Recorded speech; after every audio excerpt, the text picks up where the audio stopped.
दर मंगळवारी आमच्या राशीनगावचा बाजार असतो. या बाजारच्या दिवशी आम्ही शाळेत असताना बरीच मुलं यायची नाहीत.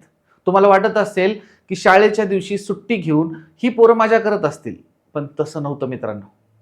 ही पोरं दिवसभर खांद्यावर केळं व्हायची आणि या बदल्यात जे पैसे मिळायचे ना, त्या पैशावर पुढचा आठवडाभर त्यांचं घर चालायचं. मला कधीच वाटलं नव्हतं की ही स्टोरी मला पिक्चरमध्ये बघायला मिळेल. मला अपेक्षा होती की मराठी पिक्चर अशा काहीतरी घटनेवर येईल. पण मराठीला जे काही समजलं नाही, जे काही मराठीत आलं नाही, ते साऊथवाल्यांना समजलं. साऊथचा एक असा पिक्चर मी आता तुम्हाला सांगणार आहे, याची फ्रेम ना फ्रेम डोळ्यात साचून ठेवावी असा हा पिक्चर आहे. हा 2 शाळकरी मुलांचा पिक्चर आहे. यातल्या एका मुलाला शाळेतली ती टीचर खूप आवडते. टीचरही खूप गोड आहे. पण त्याचं हे आवडणं म्हणजे नेमकं काय आहे, त्याची भावना काय, यासाठी तुम्ही हा पिक्चर बघा. अगदी सुरुवातीपासून हा पिक्चर इतका हलका फुलका साधा सरळ वाटतो, पण हा एक सामाजिक गंभीर विषयावर भाष्य करत असतो. पण याचा शेवट जो आहे ना, तो अक्षरशः तुम्हाला रडायला लावेल. मी पहिल्यांदा असं झालंय की पिक्चर चांगला होता तरी सुद्धा मी फॉरवर्ड करून पाहिलाय.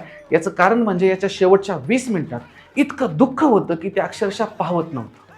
हा पिक्चर एकदा जर तुम्ही पाहिला तर मी नक्की तुम्हाला खात्री देतो की आयुष्यातला हा तुमच्या बेस्ट पिक्चर असेल. याचं नाव आहे वाजई. माझं प्रोनाऊन्सिएशन कदाचित चुकत असेल, स्क्रीनवर तुम्ही पिक्चरचं नाव बघा आणि हॉटस्टारवर हा पिक्चर तुम्हाला मिळेल. आणि नाहीच मिळाला ना, तर नक्की टेलिग्रामला सर्च करून हा पिक्चर डाउनलोड करा आणि पण नक्की बघा.